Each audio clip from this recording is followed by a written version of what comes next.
Iran का कई मिसाइलों से एक साथ प्रहार। एक बार फिर से ईरान ने अपनी जो मिसाइल पावर है वो दिखाई है।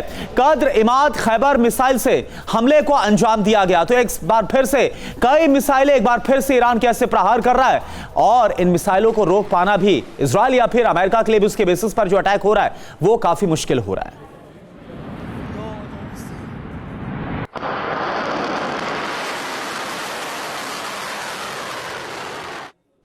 इस बीच लेबनान के बैरूत में हमले का एक और वीडियो सामने आया है। दक्षिणी शहरों में भारी गोलीबारी की खबर है। धमाकों की सुनाई दे रही हैं आवाजें। बैक टू बैक फायरिंग की आवाज से गूंजे हैं कई इलाके। लेबनान के बैरूत में लगातार इजराइल हमले कर रहा है क्योंकि वो यहाँ से हिजबुल्लाह की जो ताकत है, जो शक्ति है, उसे ख़त्म करना चाहता है। हिजबुल्लाह युद्ध में उतर चुका है। हिजबुल्लाह की तरफ से भी हमले किए जा रहे हैं, लेकिन हिजबुल्लाह के लिए कैसे बैक टू बैक फायरिंग कर आवाज़ें शहर में गूंजती हुई सुनाई दे रही हैं। और देखिए, इस बीच आपको दिखाते हैं आयतुल्लाह अली खामनेई पर हमले का जो एनिमेटेड वीडियो है वो सामने आया है। ईरान के मरहूम का ये वीडियो है। आईडीएफ ने 50 इजरायली एयरफोर्स फाइटर जेट से हमले को अंजाम दिया था। अंडरग्राउंड बंकर का वीडियो जारी किया गया है और आपको बताएं कि उस वक्त ही इस बात का दावा किया गया था कि 30 से ज्यादा जो बम है वो गिराए गए थे जिस कंपाउंड में उस दौरान आयतुल्लाह अली खामनेई मौजूद थे। इस बीच सेंटकॉम ने जारी किया है वीडियो। ईरानी सैन्य ठिकानों पर हमले का यह वीडियो जारी किया गया। ईरानी मिसाइल लॉन्चर तबाह करती दिख रही है अमेरिकी सेना।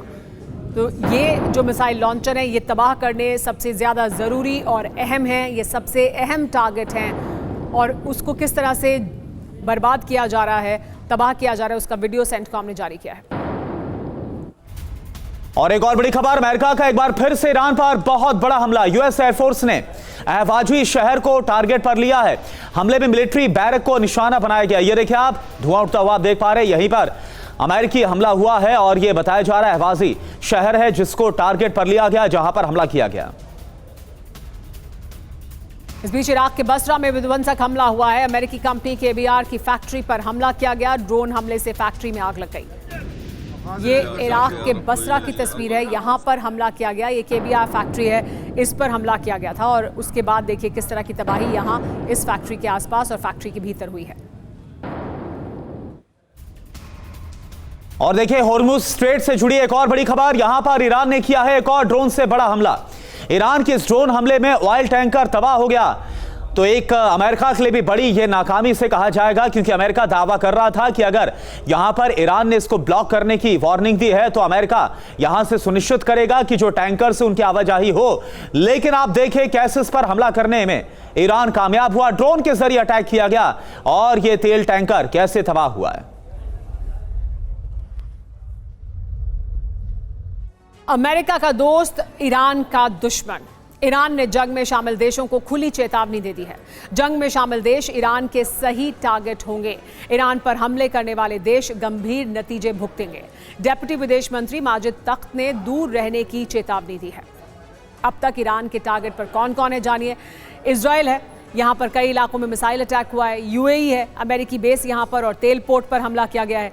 कुवैत में अमेरिकी बेस और एयरपोर्ट पर हमला किया गया। कतर में अमेरिकी एयरबेस पर मिसाइल और ड्रोन से अटैक किया गया। बहरीन में अमेरिकी की 5th फ्लीट के हेडक्वार्टर पर हमला किया गया। सऊदी अरब में रिफाइनरी और अमेरिकी बेस पर हमला हुआ है। जॉर्डन में हमले किए गए हैं, इराक में हमले किए गए हैं, ओमान में हमले किए गए हैं और अजरबैजान में।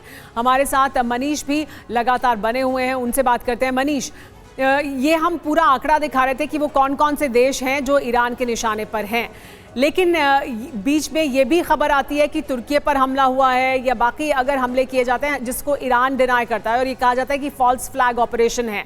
इस तरह की खबरें भी सामने आती हैं। क्या जिस तरह का दबाव ईरान बना रहा है, जिस तरह से ये युद्ध लंबा खिंचता हुआ दिखाई दे रहा है, इन तमाम देशों पर हमले हो रहे हैं, हालांकि अभी तक अमेरिकी बेस पर ही हमले हो रहे हैं, लेकिन क्या शामिल हो सकते हैं ये खाड़ी के देश भी युद्ध में? देखिए, देर सबेर तो इन्हें भी ये शामिल होना पड़ सकता है क्योंकि इस वक्त जब ईरान एक अकेला 12 मुल्कों के साथ लड़ रहा है या उन पर हमला कर रहा है, तो ये बात तो साफ तौर पर दिख रही है कि भले ही अभी डायरेक्टली इन्वॉल्व नहीं हो ये सभी देश, लेकिन इन सभी देशों को देर सबेर इन्वॉल्व होना पड़ सकता है, क्योंकि अभी आप देखिए तो इनके जो एयरपोर्ट है वो बंद पड़े हुए हैं, इनके पोर्ट जो है वो बंद पड़े हुए हैं या बुरी तरह से उस पर कामकाज प्रभावित है, और यही इनकी लाइफ लाइन है और इनके पास है क्या।